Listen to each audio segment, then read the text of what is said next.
সূরা মারিয়ামে আল্লাহ পাক বলছেন তারা এমন একটা কথা বলে ওয়াকালু ইত্তাখাযাল্লাহু ওয়ালাদা, তারা বলে আল্লাহ সন্তান গ্রহণ করেছেন। নাউযু বিল্লাহ। লাকাদ জি'তুম শাইআন ইদ্দা তাকাদু আস-সামাওয়াতু ইয়াতাফাত্তারনা মিনহু ওয়া তানশাক্কুল আরদু ওয়া তাখিরুল জিবালু হাদ্দা। আল্লাহ পাক বলছেন কথার ওজনগুলো দেখেন। আল্লাহ পাক বলছেন যখন তারা বলে যে আল্লাহ সন্তান গ্রহণ করেছে, তখন আসমান নিজেই ফেটে পড়তে চায়, জমিন নিজেই চৌচির হতে চায় এবং পাহাড়গুলো নিজেই থরথর করে কেঁপে ভেঙে পড়তে চায়। আল্লাহ পাক এদেরকে ক্ষমতা দিতেন, ইচ্ছার স্বাধীনতা দিতেন, হ্যাঁ করো, তাহলে আসমান ফেটে পড়তো। এখন যখন আমরা বলছি যে মেরি ক্রিসমাস, আসমান ফেটে পড়তো। একদিন যেদিন এই মানে 25 ডিসেম্বর ছিল, ওই দিন আমি আমার এয়ারে ফ্লাইও করছিলাম, সম্ভবত কক্সবাজার যাচ্ছি প্রোগ্রাম। তো দেখি যে বিমানের মধ্যেই বলা শুরু করলো যে লেডিস অ্যান্ড জেন্টলম্যান, হ্যাঁ ladies and gentleman, welcome to our flight, এগুলো বলছে। বলার পরে বলছে যে মেরি ক্রিসমাস, সবাইকে ক্রিসমাসের আন্তরিক শুভেচ্ছা।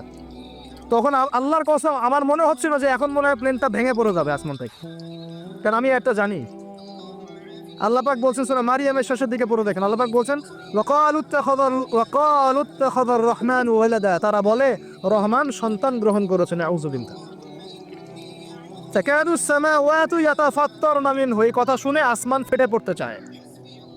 ওয়া তানশাক্কুল আরদ, জমিন চৌচির হতে চায়। ওয়া তাখিরুল জিবালু হাদ্দা, পর্বত ফেটে পড়তে চায়, চৌচির হতে চায়। সুবহানাল্লাহ। লাকাদ জি'তুম শাইআন ইদ্দা, তোমরা একটা চরম রকম ভয়ঙ্কর মিথ্যা প্রতারণাপূর্ণ কথা নিয়ে এসেছো। যখন বলছে কেউ মেরি ক্রিসমাস, তার মানে সে স্বীকার করছে যে 25শে ডিসেম্বর আল্লাহ পাক ঈসা আলাইহিস সালামকে জন্ম দিয়েছেন। আউযু বিল্লাহ। তাই কি না? বুঝতে পারেন না কথা? আর আমরা নামাজে বলছি লাম ইয়ালিদ ওয়া লাম ইউলাদ কুল হুয়াল্লাহু আহাদ আল্লাহুস সামাদ। লাম ইয়ালিদ, তিনি কাউকে জন্ম দেন নাই, ওয়া লাম ইউলাদ, তাকেও কেউ জন্ম দেয়নি, ওয়া লাম ইয়াকুল লাহু কুফুয়ান আহাদ। একবার এই সূরা পড়লে কোরআনে 3 ভাগের 1 ভাগ পড়ার নেকি হয়ে যায়। 3 বার পড়লে 1 খতম কোরআনের নেকি হয়ে যায়। এমনি এমনি হয় না, কারণ কোরআনের 3 ভাগের 1 ভাগ হচ্ছে আল্লাহ তাওহীদ। কোরআনের 3 ভাগের 1 ভাগ কি? আল্লাহ তাওহীদ। এই যে 3 ভাগের 1 ভাগ। আরেক ভাগ হচ্ছে হুকুম আহকাম, কি করবে কি করবে না। আরেক ভাগ হচ্ছে হিস্ট্রি, ইতিহাস, কি হয়েছে এই পর্যন্ত বিশ্বে।